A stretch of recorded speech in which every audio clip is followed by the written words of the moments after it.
అదండి నా చెల్లి గురించి నేను చెప్పుకోవడం బాగోదు కానీ అసలు నా చెల్లి అంటే పండెక్కిన దగ్గర నుంచి చెల్లి చెల్లి అని చెవులు చిల్లులు పడేట్టుగా చెప్తున్నావు. అసలు ఒక రోజు ఈ రోజుకు మమ్మల్ని వదిలేయండి. ఏంటి వదిలేది? అసలు నా చెల్లి మా అన్నయ్య సంగతి నీకు పూర్తిగా తెలీదు. తెలిస్తే చంపేస్తాడు. ఏదో మీ అన్నయ్య పక్క ట్రైన్ లో చాగినట్టు.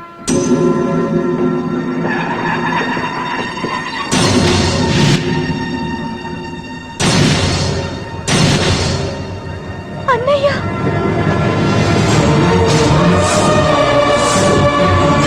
సుమతి రా వెళ్దాం.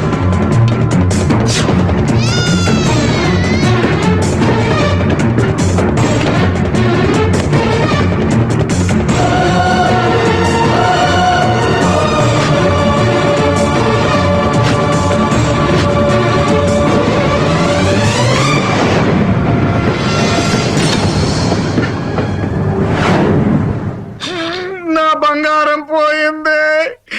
ఎంతో కష్టపడి సంపాదించిన బంగారం ఏమైందో హే బాబా, ఏమయ్యా? డోంట్ వరీ సార్, 24 గంటల్లో మీ అమ్మాయిని వెతికి తీసుకొచ్చే బాధ్యత మాది. ఇదే మాట 24 గంటల ముందు కూడా చెప్పారు.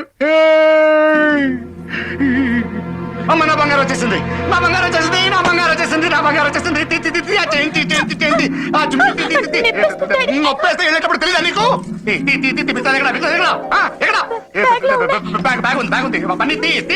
బంగారం అంటే ఒరిజినల్ బంగారమా? ఇంకా కూతురు కోసం దిగులు పడ్డాడు అనుకున్నామే. బంగారం పుల్ల కింద పడితేనే టెన్షన్ అవుతా, ఇంకా పిల్ల బంగారంతో పారిపోతే టెన్షన్ అవునా? ఏమే లేచిపోవాలనుకుంటే ఏదైనా దిక్మాల నోడితే లేచిపో. అలాంటిది నా బంగారం తీసుకెళ్ళి.